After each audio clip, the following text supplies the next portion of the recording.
بسم الله الرحمن الرحيم. السلام عليكم ورحمة الله وبركاته. الحمد لله رب العالمين، وبه نستعين على أمور الدنيا والدين. الحمد لله الذي هدانا لهذا وما كنا لنهتدي لولا أن هدانا الله. الحمد لله وكفى، والصلاة والسلام على رسول الله المصطفى نبينا محمد وعلى آله وأصحابه أهل الصدق والوفا. قال الله تعالى في كتابه الكريم: أعوذ بالله من الشيطان الرجيم، بسم الله الرحمن الرحيم. يا أيها الذين آمنوا اتقوا الله وقولوا قولا سديدا يصلح لكم أعمالكم ويغفر لكم ذنوبكم، ومن يطع الله ورسوله فقد فاز فوزا عظيما. وقال أيضا: كنتم خير أمة أخرجت للناس تأمرون بالمعروف وتنهون عن المنكر وتؤمنون بالله. الآية. سبحانك لا علم لنا إلا ما علمتنا إنك أنت العليم الحكيم. اللهم علمنا ما ينفعنا وانفعنا بما علمتنا وزدنا علما يا رب العالمين. أما بعد.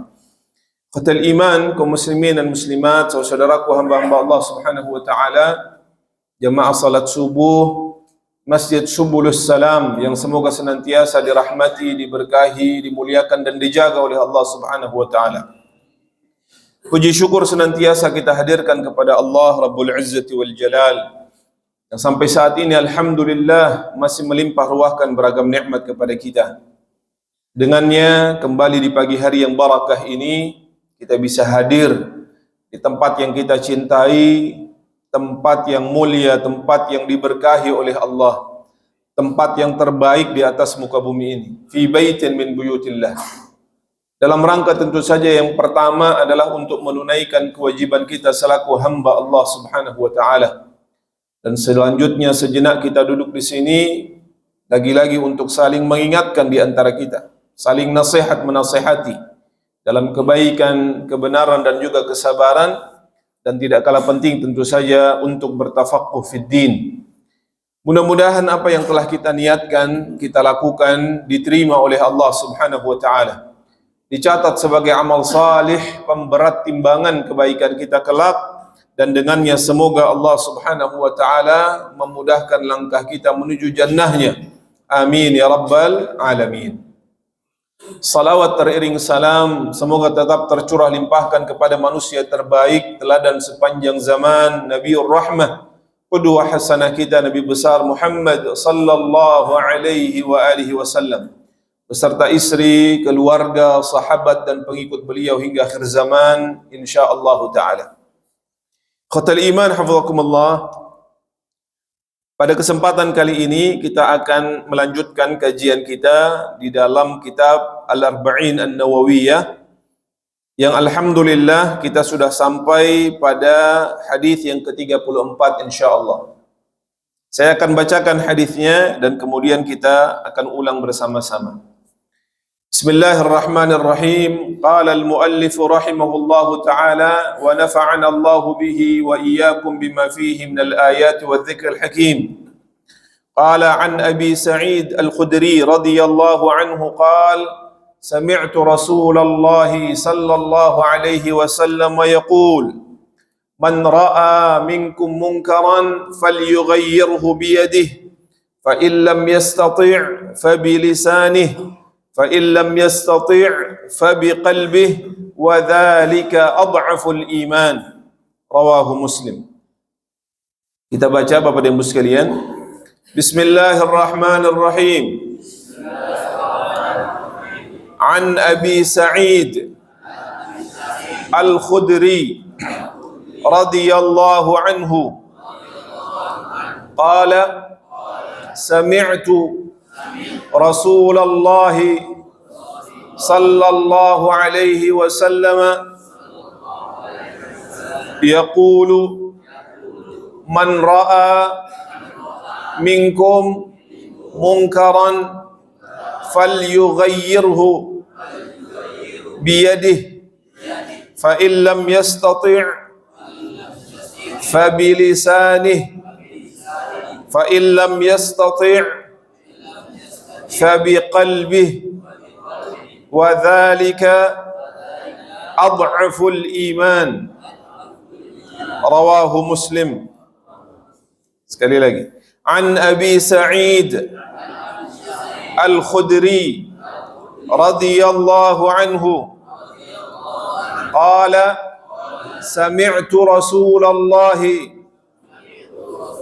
sallallahu alaihi wasallam yaqulu man ra'a minkum munkaran falyughayyirhu biyadihi fa in lam yastati' fa bilisanihi fa in lam yastati' fa biqalbihi wa dhalika ad'aful iman. Rawahu Muslim. Masya Allah, alhamdulillah. Sudah hafal Pak? Alhamdulillah ya. Rawahu Muslim. Alhamdulillah. Tapi ikhwatal iman hafizakumullah, hadis ini adalah hadis yang agung berkenaan dengan pondasi agama di dalam al-Islam. Di antara pondasi agama yang hendaknya kita ketahui, selain bahwa agama itu berdasarkan an-nasihah, inti dari beragama itu adalah an-nasihah. Agama itu juga dibangun di atas pondasi al-amru bil ma'ruf wan nahyu 'anil munkar. Senantiasa mengajak kepada yang ma'ruf dan mencegah dari yang munkar. Hadis ini adalah hadis yang ke-34 dari 40-an hadis yang insyaallah kita akan bahas yang terdapat di dalam kitab Al-Arba'in An-Nawawiyah. Khatul iman hafizakumullah, hadis ini kalau kita lihat diriwayatkan oleh seorang sahabiyun jalil yang bernama Abu Sa'id Al-Khudri radhiyallahu taala anhu. Seorang sahabat yang dikenal sebagai seorang mufti sekaligus mujahid. Seorang mufti dan sekaligus seorang mujahid fi sabilillah. Nasab beliau ikhwatal iman dikenal dengan Abu Sa'id, kunyah yang Rasul sallallahu alaihi wasallam berikan. Adapun nama aslinya bernama Sa'ad ibnu Malik ibnu Sinan. Sa'ad ibnu Malik ibnu Sinan Al-Khazraji Al-Ansari. Jadi beliau berasal dari satu di antara dua suku besar yang ada di Madinah, yaitu kabilah apa Pak? Khazraj. Ada kabilah Aus dan ada kabilah Khazraj. Maka beliau Abu Sa'id Al-Khudri atau kita kenal dengan nama aslinya Sa'ad ibnu Malik ibnu Sinan Al-Khazraji Al-Ansari. Beliau berasal dari kota Al-Madinah Al-Munawwarah atau dahulu dikenal dengan kota Yathrib. Beliau ikhwatal iman lahir 10 tahun sebelum hijrahnya Nabi sallallahu alaihi wasallam. 10 tahun sebelum hijrahnya Nabi. Sehingga ketika Rasul sallallahu alaihi wasallam wafat, umurnya itu baru menginjak 20-an tahun. Ada yang mengatakan 20, ada yang mengatakan masuk pada umur 21 tahun. Termasuk di antara sahabat-sahabat yang masih muda. Ya. Kalau pada pertemuan yang lalu kita jelaskan tentang Abdullah bin Abbas yang lahirnya 3 tahun sebelum hijrahnya Nabi. Maka ini sedikit lebih tua, 10 tahun sebelum hijrahnya Nabi sallallahu alaihi wasallam. Beliau dikenal sebagai seorang sahabat yang tekun dan ulet di dalam bertafaqquh fid din, belajar ilmu. Itulah mengapa selain menimba ilmu khususnya terutama dari Rasul sallallahu alaihi wasallam, beliau juga menginginkan mendapatkan ilmu dari sahabat-sahabat terbaik, as-sabiqun al-awwalun, yang lebih dahulu mengenal al-Islam, yang lebih dahulu bersahabat dengan baginda Rasulullah sallallahu alaihi wasallam. Beliau belajar bahkan dari Abdullah. Beliau belajar juga dari Abu Bakar, Umar, dari Uthman, dari Ali ibnu Abi Talib, juga dari Zaid bin Thabit, dari Jabir bin Abdullah, bahkan dari yang lebih muda dari beliau, yaitu Abdullah bin Abbas radhiyallahu anhum jami'an. Beliau dikenal ikhwatal iman selepas wafatnya Rasul sallallahu alaihi wasallam juga sebagai salah seorang yang faqih. Itulah mengapa dijuluki sebagai seorang mufti, karena pengetahuan beliau yang begitu luas, banyak, mendalam, khususnya berkenaan dengan sabda-sabda Rasulullah sallallahu alaihi wasallam. Kalau kita membaca kitab biografi beliau, beliau meriwayatkan hadis cukup banyak dari Rasulullah. Tercatat ada sekitar 1170 hadis yang beliau riwayatkan dari Rasul sallallahu alaihi wasallam. 43 hadis di antaranya itu kemudian bisa kita dapati di dalam Sahih Al-Bukhari maupun Sahih Muslim. Sehingga beliau dikenal juga sebagai seorang di antara sedikit para sahabat yang banyak meriwayatkan hadis. Di antara perawi-perawi hadisnya Rasul sallallahu alaihi wasallam adalah beliau sallallahu alaihi wasallam. Beliau meninggal ikhwatal iman pada tahun ke-74 Hijriah. Dan meninggalnya adalah di kota Madinah, dan sebelum beliau wafat beliau berwasiat untuk dimakamkan di tempat paling ujung dari pekuburan Baqi'. Dan ketika beliau meninggal, wasiatnya itu kemudian dilaksanakan oleh anaknya yaitu Abdurrahman bin Sa'ad, yakni bin Abi Sa'id Al-Khudri yang kita sebut tadi, dan beliau dimakamkan di tempat tersebut. Tentu pemakaman Baqi' sebelum adanya pelebaran seperti saat ini. Baqi' seperti ketika Rasul sallallahu alaihi wasallam mulai menguburi sahabat-sahabatnya yang ada di sana, dan pada saat itu kemudian kita lihat lokasinya itu tidak terlalu besar, tidak terlalu luas. Sehingga kalau kita ke sana, ya, mungkin kita bertanya kepada askar atau orang-orang yang berjalan atau berjaga di sana, biasanya akan ditunjukkan beberapa pekuburan khusus, di antaranya yang kita kenal yang memang dibatasi secara khusus, ada kuburnya seperti putrinya Rasul sallallahu alaihi wasallam Fatimah. Kita juga bisa dapati kuburannya Utsman bin Affan di sana, dan juga di ujung kita akan dapati kuburnya dari Abu Sa'id Al-Khudri seperti apa yang beliau wasiatkan. Naam, itu dari perawi hadis ini Abu Sa'id Al-Khudri radhiyallahu taala anhu. Hadis ini khotal iman berawal kalau kita lihat dari asbabul wurud, dari kejadian ketika Marwan ibnul Hakam yang notabene pada saat itu adalah seorang hakimul Madinah, seorang gubernur Madinah setelah Muawiyah bin Abi Sufyan menjadi khalifah. Maka Marwan ibnul Hakam pada saat itu mengambil beberapa ijtihad. Di antara ijtihad yang beliau lakukan adalah beliau ingin merubah pelaksanaan salat Id. Kita tahu tata cara salat Id agak berbeda dengan pelaksanaan salat Jum'ah. Letaknya perbedaannya di mana ya ikhwatal iman? Kalau salat Jumat itu salat dulu atau khutbah dulu, Pak? Khutbah dulu baru salat. Adapun salatul Id kita salat terlebih dahulu baru kemudian dilanjutkan dengan khutbah.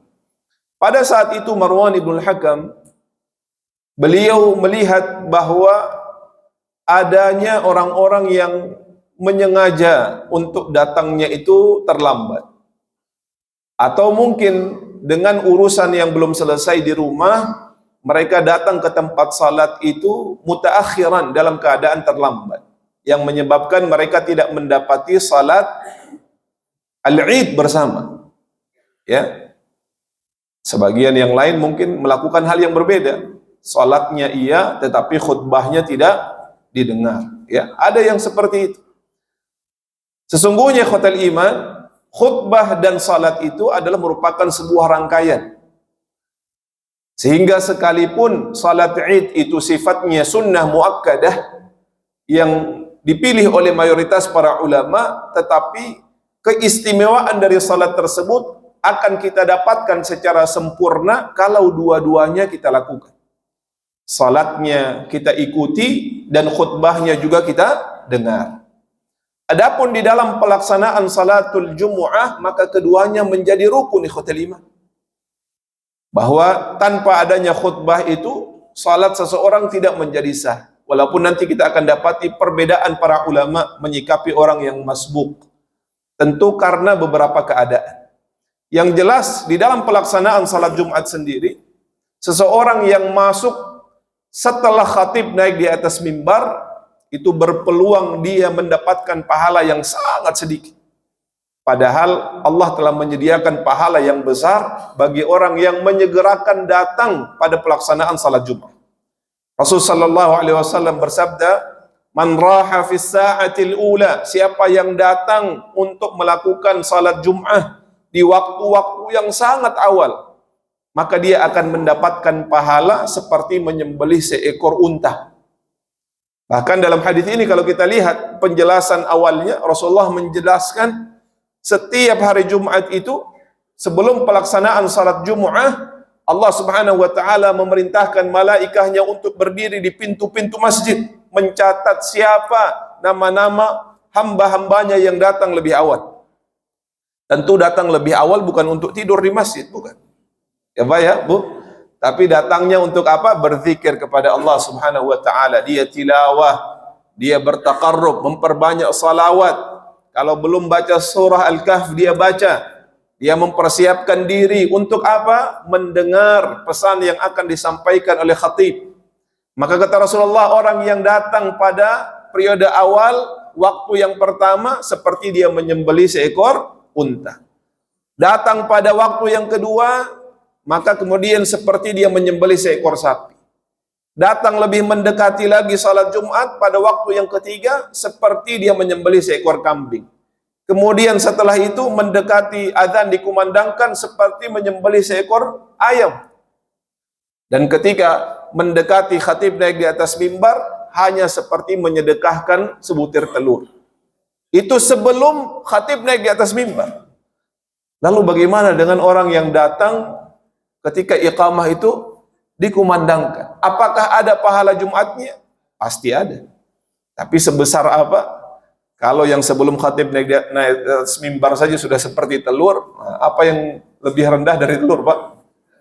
Nah, ala kulli hal ikhwatal iman, ini memotivasi kita. Di antara sunnah ketika akan melakukan salat Jumat adalah al-ibkar. Apa itu? Bersegera menuju masjid. Jangan menunda, menunggu azan baru kemudian ke masjid, tetapi bersegera hadir dengan persiapan yang matang tentu saja, sudah mandi, memakai wangi-wangian, pakaian yang terbaik, dan seterusnya. Ketika pelaksanaan salat Id agak sedikit berbeda. Sehingga Marwan melihat pada saat itu, karena banyak yang terlambat, mereka ketinggalan salat Id. Maka beliau pun ingin merubah tata cara pelaksanaannya. Yaitu apa? Menyamakannya dengan pelaksanaan salat Jumat. Yaitu apa, Pak? Khutbah dulu baru salat. Ketika hal itu akan dilakukan, Marwan akan naik di atas mimbar untuk berkhutbah. Sebelum melakukan salat Id, maka Abu Sa'id Al-Khudri mencegahnya. Namun tidak didengar oleh Marwan pada saat itu. Sampai datang seorang laki-laki juga dari kalangan sahabat yang tidak diketahui namanya, segera mengingkar. Lalu dia katakan, sesungguhnya Rasul sallallahu alaihi wasallam selama hidupnya di saat melakukan salat Id, beliau mendahulukan salatnya, baru kemudian dilanjutkan dengan salat dengan khutbahnya. Setelah itu Abu Sa'id kemudian menukilkan sebuah hadis yang kita baca tadi. Kata Abu Sa'id, sami'tu Rasulullah sallallahu alaihi wasallam yaqul, saya mendengar Rasul sallallahu alaihi wasallam bersabda, barang siapa yang melihat sebuah kemungkaran, dan apa yang dilakukan oleh Marwan ketika mengubah tata cara pelaksanaan salat Id adalah sebuah kemungkaran. Karena menyelisihi sunnah Rasul sallallahu alaihi wasallam. Ingin merubah tata cara yang telah dicontohkan oleh baginda Rasul sallallahu alaihi wasallam. Maka kata Abu Sa'id Al-Khudri, saya mendengar Rasul sallallahu alaihi wasallam bersabda, barang siapa yang melihat kemungkaran, maka hendaknya dia merubahnya. Dengan cara apa? Biyadihi, dengan tangannya. Kalau dia mampu untuk merubah kemungkaran itu dengan tangannya, maka lakukan. Ini bagi siapa ikhwatal iman? Bagi mereka yang memiliki keleluasaan, memiliki kemampuan, memiliki kekuasaan untuk merubah kemungkaran itu. Oleh karenanya kata para ulama, orang-orang yang memiliki kesempatan merubah kemungkaran dengan tangannya, maka itu adalah cara yang paling afdal. Dan pihak yang paling berwenang di dalam merubah kemungkaran adalah mereka yang diberikan mandat di dalam negara ini, dalam sebuah institusi, maka dengan kekuasaan yang dimiliki, mereka merubah dengan tangannya. Dengan cara apa? Kalau para pejabat, berubahnya dengan apa, Pak? Tanda tangan. Membuat sebuah aturan di dalam merubah sebuah kemungkaran. Melihat adanya kemungkaran yang terjadi, al-ma'ruf yang ditinggalkan, maka dengan kekuasaannya dia membuat peraturan tersebut. Siapa lagi yang bisa merubah? Orang yang memiliki kedekatan, kekerabatan, atau bahkan kawan. Dalam sebuah perusahaan, maka seorang direktur yang bisa merubah dengan kekuasaannya, dengan kebijakan. Dalam sebuah rumah tangga, ketika melihat kemungkaran, seorang ayah, dia bisa merubah dengan tangannya. Lihat anak-anaknya setiap hari, setiap waktu main handphone, maka itu adalah sebuah kemungkaran. Sampai-sampai dengan main game, salat ditinggalkan, pelajaran tidak kemudian dibaca dan seterusnya. Kewajiban-kewajiban tidak dilaksanakan. Maka pada saat itu ikhwatal iman, rubahlah kemungkaran itu dengan tangan, kata Rasul sallallahu alaihi wasallam. Dengan cara apa? Tentu dengan cara-cara yang hikmah. Pernah ada orang tua yang bertanya begini, Ustaz, saya bingung ini anak saya setiap hari main game bagaimana caranya, Ustaz? Saya jawabnya simpel. Caranya ambil handphone. Kan bapak yang ngasih, ibu yang ngasih. Ketika anak-anak rewel sedikit, kasihnya handphone, kasihnya gadget. Ketika kemudian mereka sudah terbiasa menggunakannya, bahkan candu dengan gadget itu, akhirnya kita sendiri yang pusing. Kita yang memberikan, kita yang kemudian harus memberikan sebuah tindakan yang jelas, merubahnya. Caranya apa? Tinggal ambil handphone. Dan itu konsekuensi di dalam al-amru bil ma'ruf wan nahyu 'anil munkar. Kemudian kata Abu Sa'id Al-Khudri melanjutkan apa yang disabdakan Rasul sallallahu alaihi wasallam, fa illam yastati' fa bilisanih. Kalau dia tidak mampu dengan kekuasaannya, dengan tangannya, dengan kekuatannya, maka hendaknya dia merubah kemungkaran itu dengan lisannya. Nah, ini tugasnya para ustadz, para kiai, para siapapun yang mampu untuk memberikan nasihat. Karena tujuan memberikan atau merubah kemungkaran itu adalah memperbaiki. Sehingga di dalam merubah kemungkaran, hendaknya tidak mendatangkan kemungkaran yang lebih besar lagi. Karenanya di dalam merubah kemungkaran dengan lisan, gunakan kata-kata yang baik, kata-kata yang kemudian bahkan menggugah agar orang tersebut bisa berubah. Jangan mencela, jangan menghina, karena tujuan al-amru bil ma'ruf wan nahyu 'anil munkar adalah untuk mendatangkan kebaikan. Sekalipun merubahnya dengan lisan, maka pergunakan mau'izah hasanah, pergunakan juga kata-kata yang baik dan benar. Fa illam yastati' fa biqalbih. Apabila dia tidak mampu merubah kemungkaran itu dengan apa Pak? Ibu? Lisannya, maka minimal dia mengingkarinya dengan apa Pak? Dengan hatinya.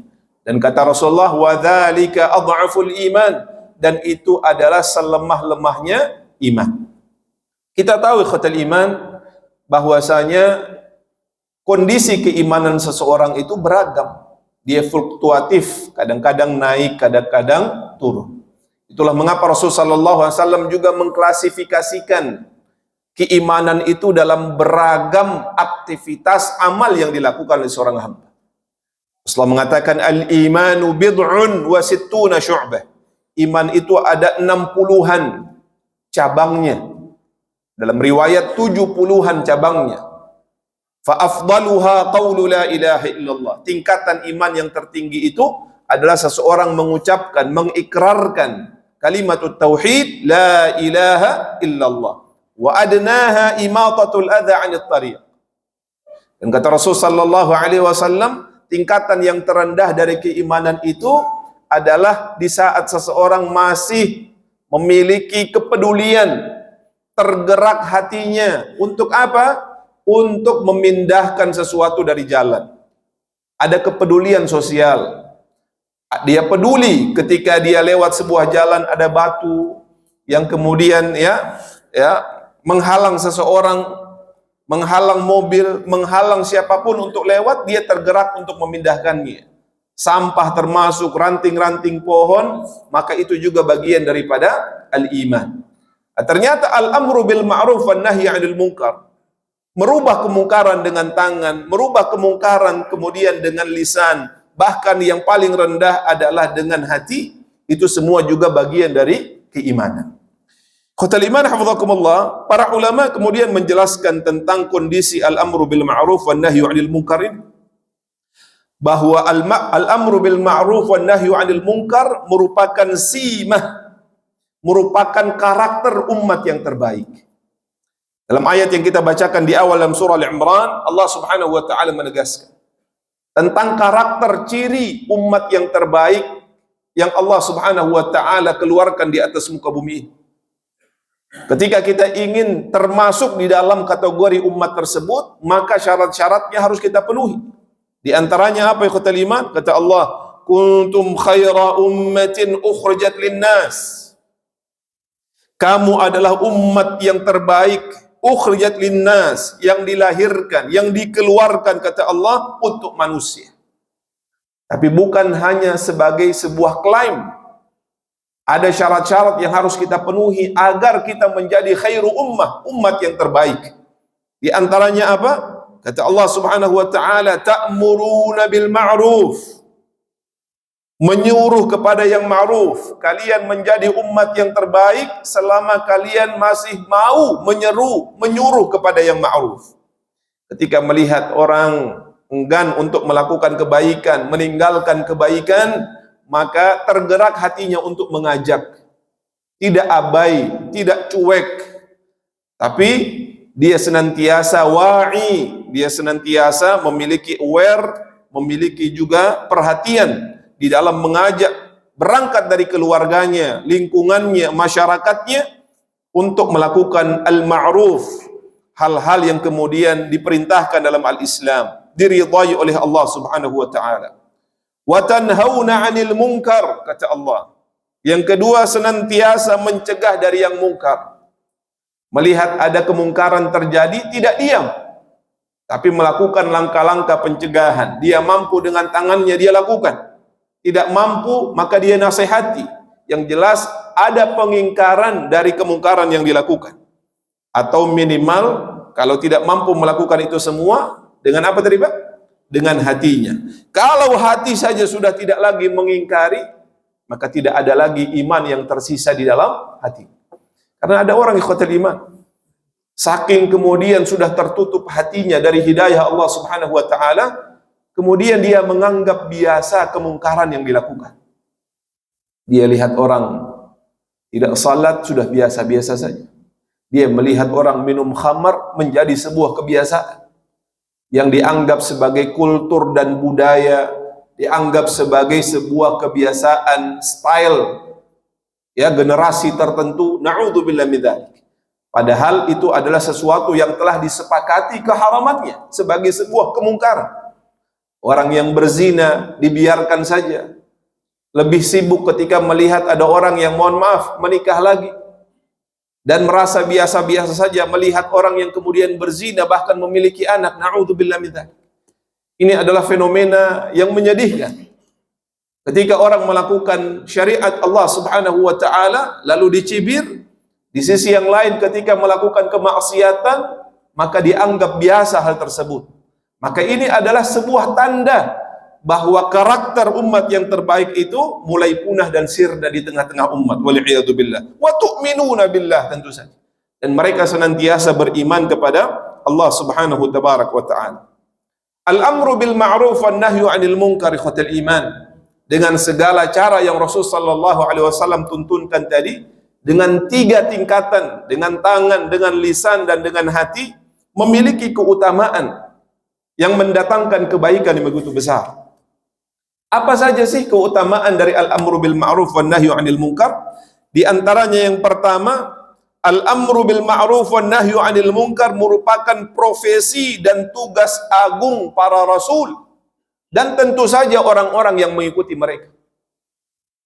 Tugas utama para nabi dan rasul setelah mengajarkan tauhid kepada umat ini, kepada manusia, adalah mengajak mereka melakukan kebaikan dan mencegah mereka daripada apa, Pak? Kemungkaran. Sejak dahulu Allah Subhanahu wa taala berfirman dalam surah An-Nahl, "Wa laqad ba'atsna fi kulli ummatin rasula an i'budullah wajtanibut taghut." Dan sesungguhnya kami telah mengutus rasul pada setiap umat untuk apa? Menyeru. Menyeru ini maknanya adalah mengajak kepada yang ma'ruf. Dalam urusan apa? Ani'budullah, untuk menyembah kepada Allah Subhanahu wa taala. Menyembah hanya kepada Allah Subhanahu wa taala. Wajtanibut taghut. Yang kedua, ikhwatal iman, keutamaan dari al-amru bil ma'ruf wan nahyu 'anil munkar adalah dia termasuk ciri-ciri orang-orang yang beriman. Makanya kita sebutkan, ini adalah karakter orang-orang yang beriman. Bahkan, kalau orang sudah tidak ada lagi pengingkaran terhadap kemungkaran di dalam hatinya, maka tidak ada lagi iman yang tersisa di dalam hati orang tersebut. Allah Subhanahu wa taala berfirman dalam surah At-Taubah, "At-taibuna al-'abiduna al-hamiduna as-saihuna ar-raki'una as-sajidun al-amiruna bil ma'ruf wan nahuna 'anil munkar wal hafizuna li hududillah wa basyiril mu'minin." Ketika Allah menyebutkan tentang karakter orang-orang yang beriman itu dalam surah At-Taubah, kita tahu ikhtal iman, At-Taubah ini surah yang sangat konsen membahas tentang karakter orang-orang munafikin. Selain ada juga penjelasan tentang karakter kekufuran, tapi inti dari pembahasan surah At-Taubah itu adalah berkenaan dengan al-munafiq. Lawan dari al-munafiq itu siapa? Al-mu'min, orang-orang yang beriman. Dan kata Allah, karakter orang-orang yang beriman itu diantaranya mereka adalah orang-orang yang at-taibun, yang gemar bertaubat. Bukan orang yang bebas dari kesalahan, bukan. Tapi yang setiap kali melakukan kesalahan bersegera untuk apa, Pak? Ibu? Bertaubat kepada Allah Subhanahu wa taala. Dan Allah Subhanahu wa taala memiliki sifat At-Tawwab. Allah memiliki sifat Al-Ghafur. Wa rabbukal ghafuru dzur rahmah. Dan Tuhanmu, kata Allah Subhanahu wa taala, Allah Subhanahu jalla wa ala, wa rabbuka al-ghafur, memiliki sifat al-ghafur. Selain Allah itu At-Tawwab, maha menerima taubat, Allah juga Ghafur, senang, gemar untuk kemudian mengampuni dosa dari hamba-hamba. Kalau kita lihat Ghafur, ikhwatal iman, itu memiliki akar kata yang sama dengan mighfar. Apa itu mighfar? Mighfar itu adalah helm besi yang digunakan untuk berperang. Jadi kalau kita lihat ya di museum bagaimana orang-orang dulu itu ketika menggunakan baju besi dalam peperangan, dulu perangnya masih pakai pedang ya, panah dan seterusnya, maka mereka melindungi dirinya dengan baju besi. Dan juga ada helm yang digunakan, yang dalam beberapa keadaan itu ada yang hanya memperlihatkan sedikit celah di matanya. Itu namanya mighfar dalam bahasa Arab, karena fungsinya adalah untuk menutup. Begitu juga Allah Subhanahu wa taala ketika mengampuni seorang hamba, apa yang Allah lakukan? Saking Allah maha luas kasih sayangnya, setiap kali seorang hamba itu berdosa, berbuat maksiat, Allah menutupi. Agar apa? Agar kehormatannya itu tetap terjaga. Hanya Allah yang tahu apa yang dia lakukan. Seandainya Allah Subhanahu wa taala mau, Allah akan tampakkan dosa setiap kali dia bermaksiat kepada Allah. Tapi Allah memiliki sifat Ghafur, Allah mengampuni. Cara Allah mengampuni salah satunya adalah dengan menutup aib-aib kita. Kalau aib kita ini ditampakkan oleh Allah, tidak ada seorang pun yang mau dekat dengan kita. Tidak ada yang mau mendengar apa yang saya katakan, tidak ada yang mau berteman dengan bapak dan ibu. Karena apa? Seluruh aibnya ditampakkan oleh Allah. Itulah mengapa kata para ulama, seandainya seseorang telah ditampakkan keburukannya oleh Allah, aibnya telah ditampakkan, itu karena dia sudah keterlaluan bermaksiat kepada Allah Subhanahu wa ta'ala. Ada yang mengatakan, oh si fulan baru sekali korupsi sudah ketangkap, kasihan dia. Yang lain ada sudah berkali-kali nggak pernah ketangkap. Jangan salah ikhwatal iman. Yang kita anggap baru sekali mengambil, mencuri itu lalu ketangkap, sebelumnya dia telah melakukan hal-hal yang sama, yang telah ditutupi oleh Allah Subhanahu wa ta'ala.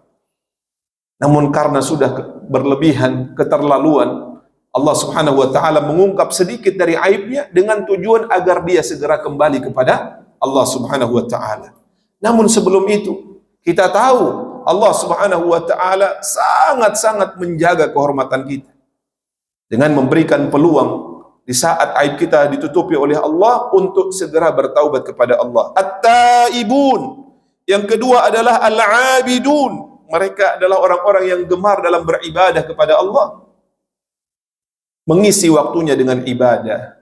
Ada waktu kosong beristighfar, ada waktu kosong berzikir, bertahmid, bertasbih, melakukan salat-salat sunnah yang dianjurkan oleh Rasul sallallahu alaihi wasallam, ya, memperbaiki salat wajibnya dan seterusnya. As-saihun, ar-raki'un, yang senantiasa memuji Allah, yang kemudian ruku', yang kemudian sujud, yang menyuruh kepada yang ma'ruf dan yang mencegah dari yang mungkar. Wan nahuna 'anil munkar wal hafizuna li hududillah, yang memelihara hukum-hukum Allah Subhanahu tabaraka wa taala, batasan-batasan Allah Subhanahu wa taala. Wa basyiril mu'minin.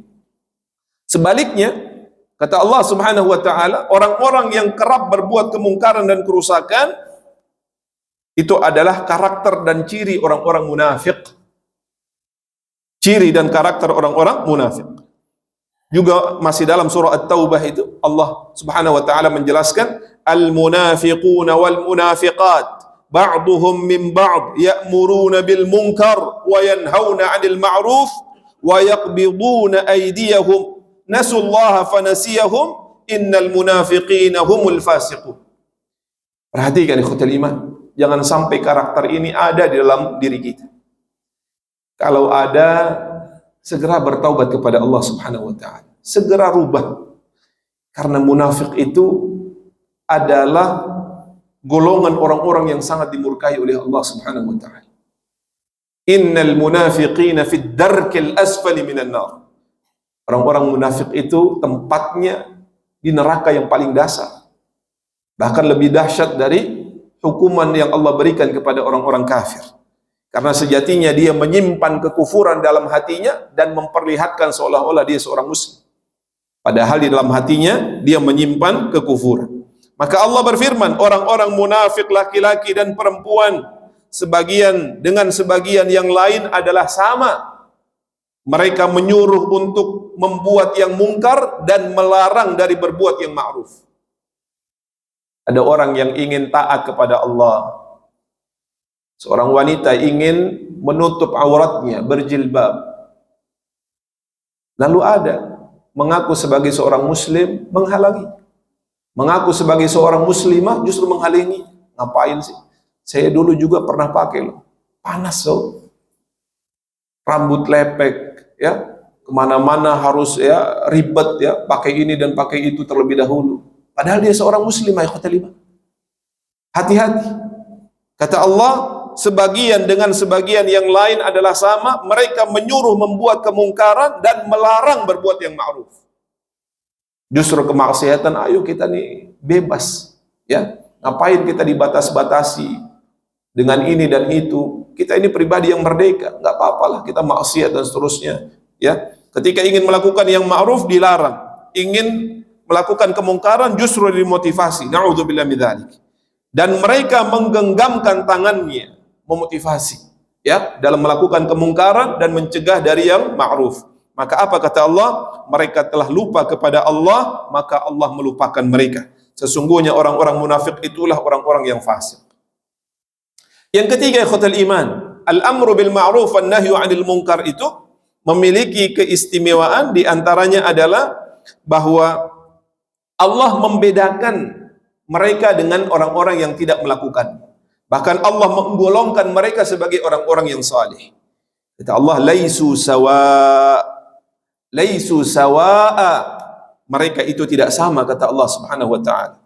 Min ahlil kitab ummatun qa'imatun yatluna ayatillahi ana'al lail wa hum yasjudun.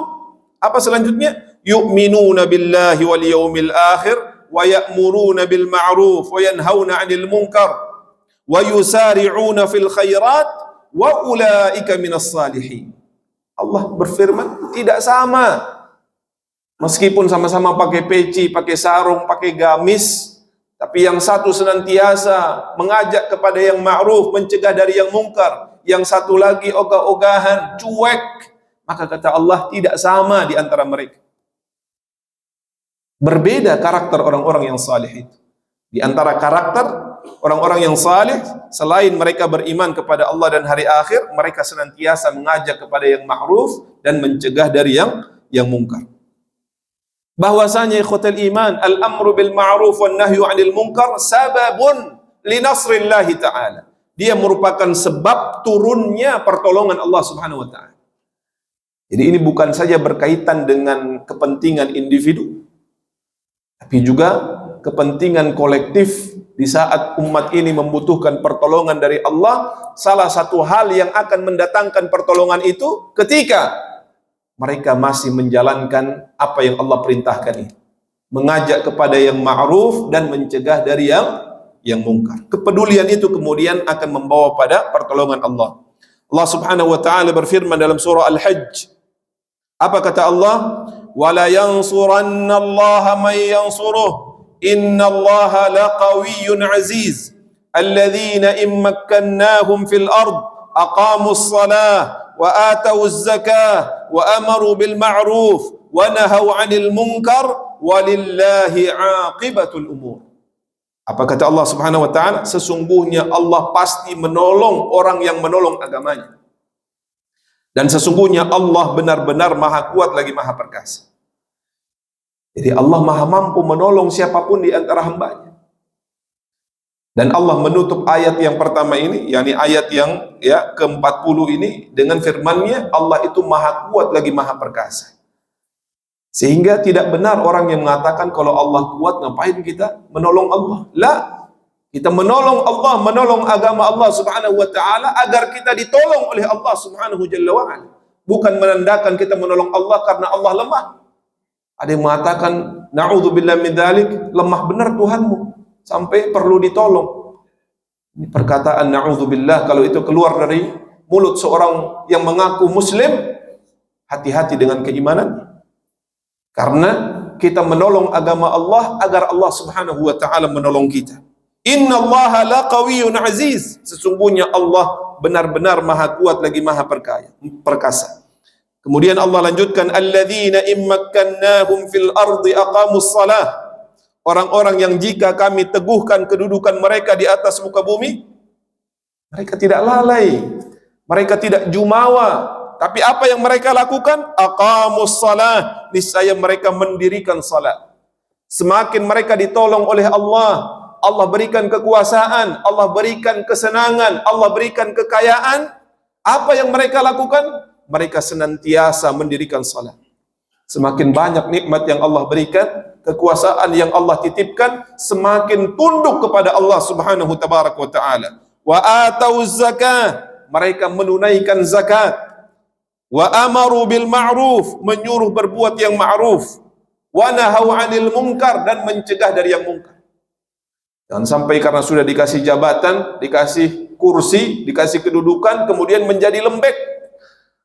Lihat kemungkaran diam-diam saja. Lihat yang ma'ruf tidak mengajak untuk melakukan. La, karakter orang-orang yang beriman itu, apapun yang terjadi pada dirinya, dijauhkan dari kekuasaan, dia istiqamah dalam menjalankan al-amru bil ma'ruf wan nahyi 'anil munkar. Diberikan kekuasaan, tetap dia istiqamah, tidak lantas kemudian menjadi tidak enak di dalam beramar ma'ruf dan nahi munkar. Wa nahaw 'anil munkar walillahi 'aqibatul umur, dan kepada Allah lah kembali segala urusan. Dan ini perlu kita saling mengingatkan ikhwatal iman.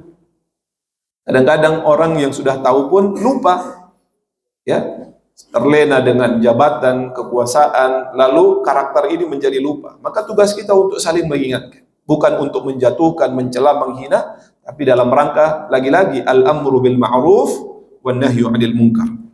Yang terakhir ikhwatul iman, sebenarnya masih banyak ini kalau kita mau mengupas ayat-ayat Allah yang berkenaan dengan keutamaan al-amru bil ma'ruf wan nahyu 'anil munkar. Maka yang terakhir yang kita sampaikan adalah dampak ditinggalkannya al-amru bil ma'ruf wan nahyi 'anil munkar.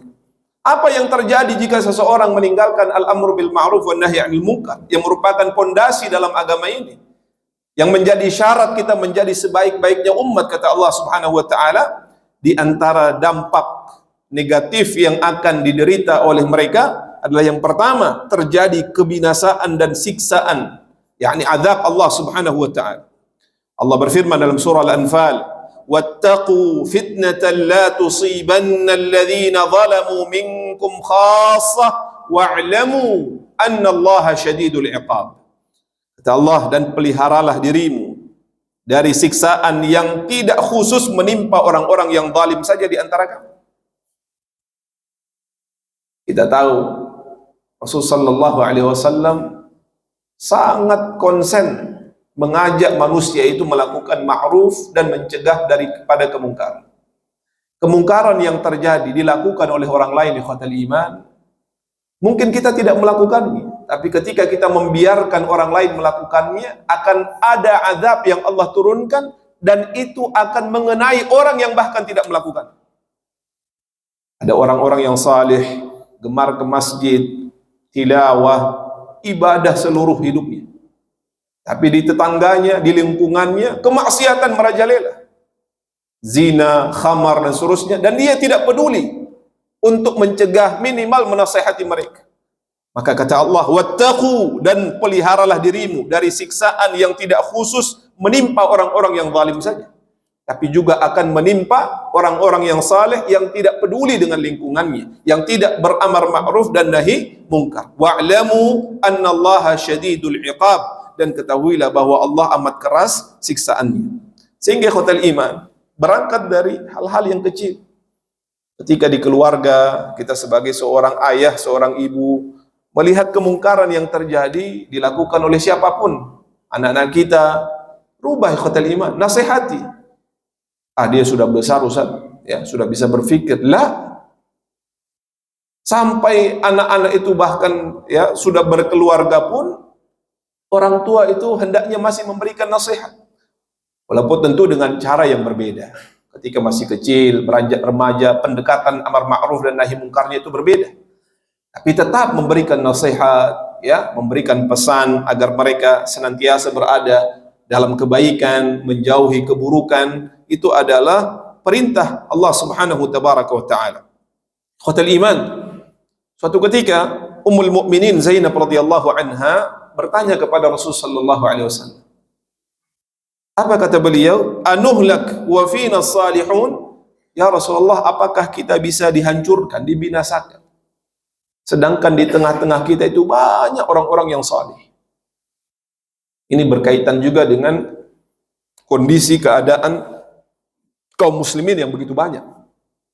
Apakah kita bisa dihancurkan ya Rasulullah, padahal di tengah kita itu banyak orang yang sholat, banyak yang masih mengaji, dan seterusnya dan seterusnya, orang-orang saleh lah intinya. Maka apa jawaban Rasulullah sallallahu alaihi wasallam? Na'am idza kathura al-khabath. Ya, ketika keburukan itu telah marak.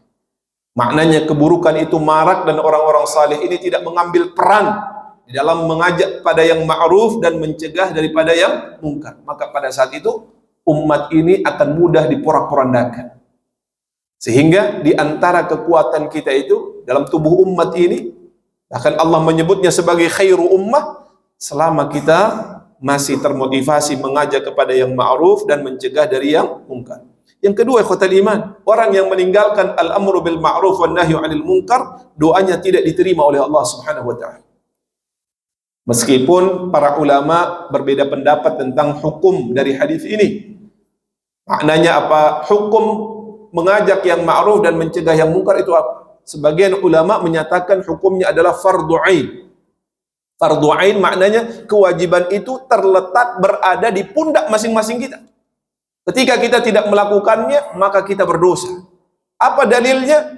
Hadis yang kita sampaikan di atas. Man ra'a minkum mungkaran. Man ini adalah isim yang kemudian menyeluruh kepada siapapun, mau yang alim tidak alim, selama dia masuk ke dalam kategori seorang muslim tadi, maka kewajibannya untuk al-amru bil ma'ruf wan nahyi 'anil munkar.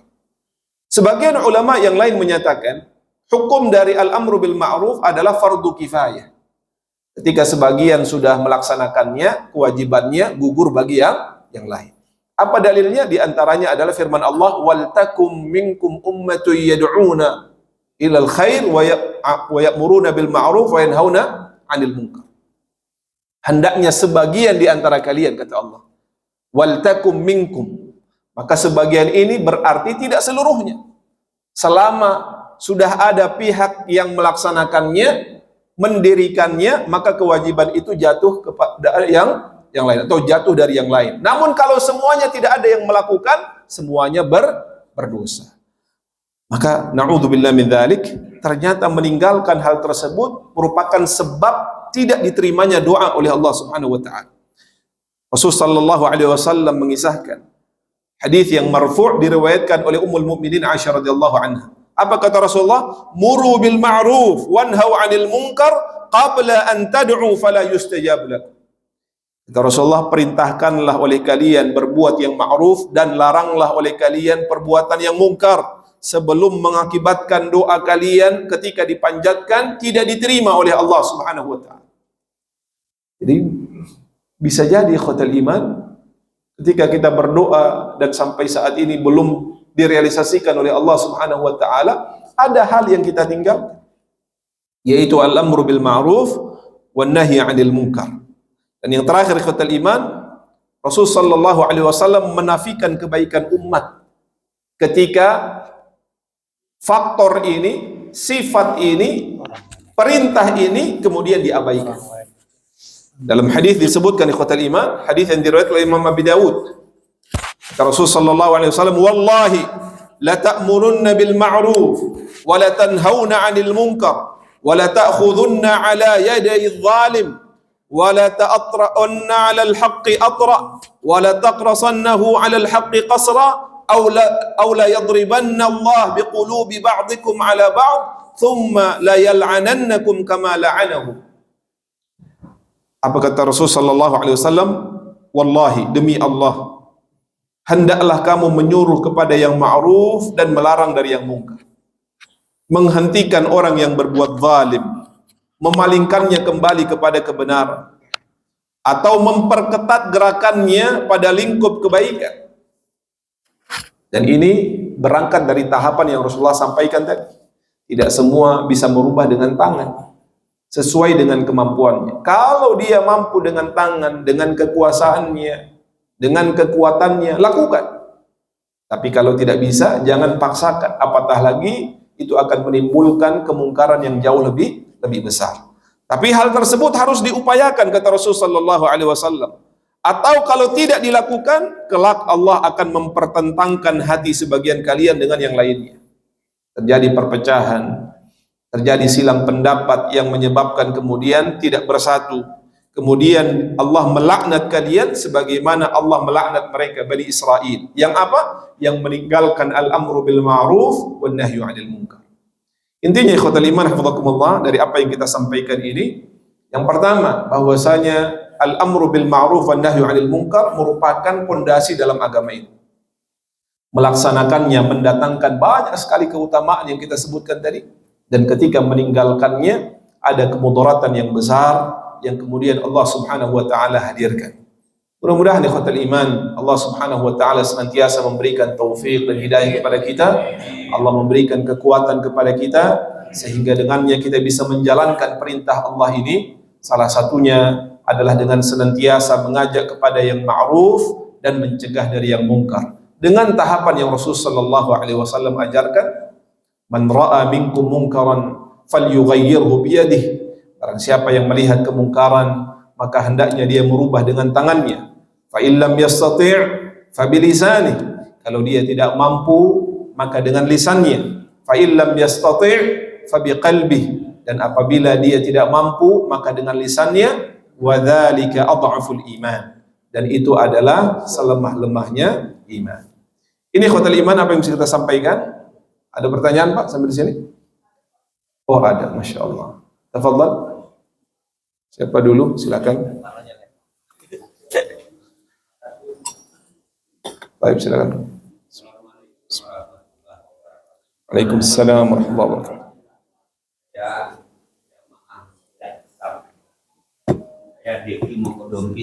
Masya Allah, ahlan.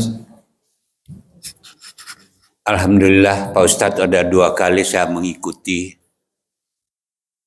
Saya kebetulan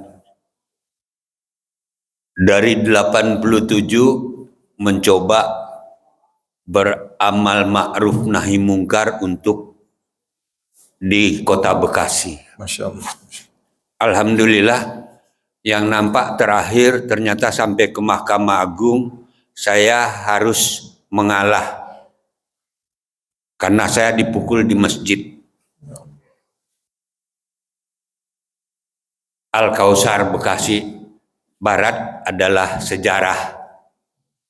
Amal ma'ruf yang nahi mungkar yang saya tegakkan adalah saya mendirikan lembaga-lembaga, namun saya berorientasi atau saya berfilial sebagai volunteer dakwah dari Dewan Dakwah Islamiyah Indonesia. Saya tidak bertanya Pak Ustadz, hanya memintakan waktu. Mungkin saya pernah minta waktu Pak Ustadz untuk pikirkan masalah umat yang ada di 350 tahun yang lalu dijajah, yaitu daerah Tapak Kuda, Kalimantan, Sulawesi, Maluku, dan Jayapura. Tolong waktu Bapak memberi ilmu kepada umat yang ada di belahan timur luas dan lautannya luas, kekayaannya cukup. Yang saya di sini adalah jamaah yang selalu mengajak supaya dalam kegiatan dakwah selalu semangat yang kita munculkan. Maaf Pak Ustadz, tadi saya melihat jamaah kita di sini, walau saya sudah tergusur di Al-Kausar, tapi saya masih kemana-mana untuk di Bekasi Barat termasuk Pondok Gede. Alhamdulillah kelihatannya untuk sesudah saya tinggalkan Bekasi Barat, ternyata Pondok Gede hidup juga. Masya Allah. Terlepas dari kemampuan, tapi saya minta tolong Pak Ustadz. Saya sudah berusaha untuk anak dan keluarga saya, tapi ternyata kembali ke keluarga saya karena saya cuma lepas dari SMA baru belajar Iqra. Karena di Sulawesi Utara khususnya, itu orang tua senang kalau ada pesta-pesta, anaknya disuruh pesta, anaknya suruh. Tetapi tidak ada anjuran pergi madrasah, pergi ngaji, nggak ada.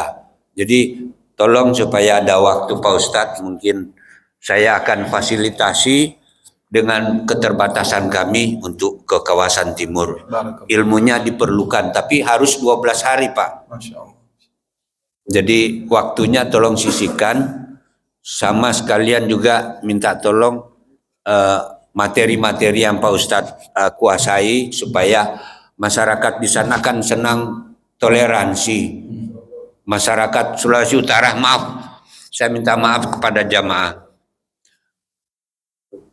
Masyarakat yang selalu senang pesta-pesta dansa-dansa, tetapi itu dari 350 tahun yang lalu adalah peninggalan dari misionaris yang sampai sekarang belum ada. Dewan Dakwah Muhammadiyah Persis Al-Irsyad sudah bergerak, tapi ada keterbatasan. Makanya saya meminta tolong supaya waktu yang ada Pak Bapak-bapak untuk dan ibu-ibu jamaah di sini, agar supaya ada ilmu yang diberikan tadi, tolong serius kita ikuti. Jangan sampai banyak yang tidur. Maaf, saya udah 75 tahun, tapi kok nggak ngantuk. Terima kasih. Assalamualaikum warahmatullahi wabarakatuh. Waalaikumsalam warahmatullahi wabarakatuh. Masya Allah. Jazakumullah khair. Jazakumullah khair. Barakallah fiik.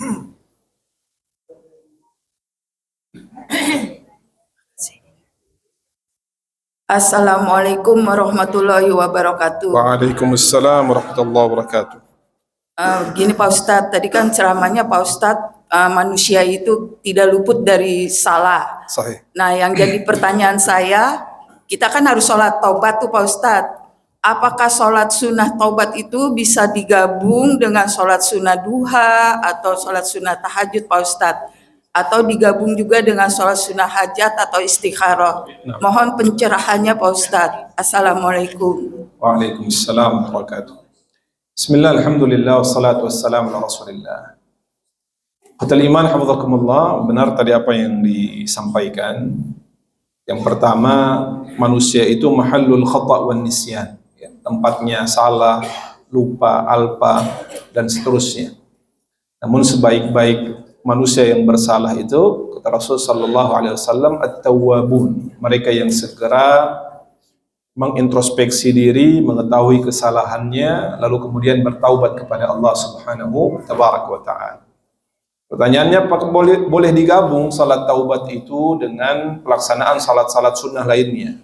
Jawabannya, selama itu masih pada level yang sama, ada pelaksanaan salat yang sifatnya sunnah, maka boleh. Karena tidak dibatasi pelaksanaan itu kapan.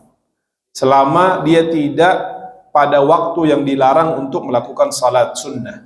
Setelah subuh sampai terbitnya matahari, setelah asar sampai terbenamnya matahari, maka kapanpun boleh. Dia merasa berdosa lalu kemudian dia mendirikan 2 rakaat, lalu dia berdoa kepada Allah, meminta ampun kepadanya, seperti yang tertuang dalam hadis. Walaupun dalam hadis itu tidak secara spesifik menyebut nama salat itu salat taubat, tapi dari secara kontekstualnya kita lihat apa yang dilakukan. Dia dia berdosa, melakukan kemaksiatan, lalu dia melakukan salat 2 rakaat. Dari salat itu kemudian dia meminta ampun, illa ghafarallahu lah, kecuali Allah akan memberikan ampunan. Nah, dari hadis tersebut kemudian para ulama banyak yang kemudian memberikan ilustrasi bahkan penamaan tertentu.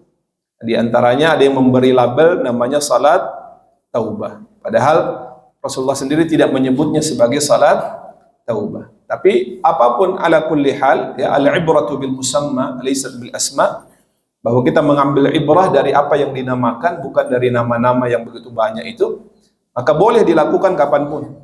Sambil kemudian kita salat duha, kita sisipkan kita juga bertaubat kepada Allah Subhanahu wa ta'ala, boleh. Salat istikharah dan lain sebagainya. Jadi boleh kapanpun dilakukan selama tidak dalam waktu yang dilarang untuk melakukan salat. Yang terakhir, ikhwatal iman, ya, tentu apa yang disampaikan oleh Bapak tadi benar. Saya dari kecil tumbuh besar di daerah timur, ya, dan itu sudah menjadi budaya. Saya besar sampai sebelum kuliah itu di Maluku, Pak, di Ambon. Jadi apa yang Bapak cerita ya saya rasakan sendiri. Pesta-pesta, dan itu sangat melekat pada budaya masyarakat yang muslim maupun yang non muslim, ya. Setiap ada pesta pernikahan itu hampir tidak pernah lepas dari namanya joget-joget, dansa dan seterusnya, kecuali illa man rahimah rabbuh, orang yang mendapatkan petunjuk Allah, mendapatkan hidayah Allah Subhanahu wa ta'ala. Setiap tahun, Pak, saya juga sebagai informasi, ya, saya juga menyempatkan diri kembali ke kampung halaman. Saya juga pergi hampir setiap tahun ke Kalimantan walaupun tidak ke seluruhnya. Beberapa tahun saya juga pernah ke Papua. Hanya mungkin dalam waktu yang tidak terlalu lama, antara 10 sampai 20 hari waktu itu. Mudah-mudahan bisa kita schedulekan, kalau waktu bisa kemudian kita atur, semoga bisa juga ke Sulawesi Utara insyaallah ta'ala. Mudah-mudahan ada manfaatnya ikhwatal iman. Kita cukupkan kajian kita dengan doa afdal majlis. Subhanakallahumma bihamdik, asyhadu an la ilaha illa anta, astaghfiruka wa atubu ilaik. أقول قولي هذا وأستغفر الله لي ولكم ولسائر المسلمين والمسلمات فاستغفروه إنه هو الغفور الرحيم وفوق كل ذي علم عليم وصل اللهم على نبينا محمد وعلى آله وصحبه وبارك وسلم وآخر دعوانا الحمد لله رب العالمين ثم السلام عليكم ورحمة الله وبركاته. جزاكم خير. الله يبارك فيك. حياكم بخير. حياكم بخير. اللهم صل على الله. حياكم الله. بارك الله.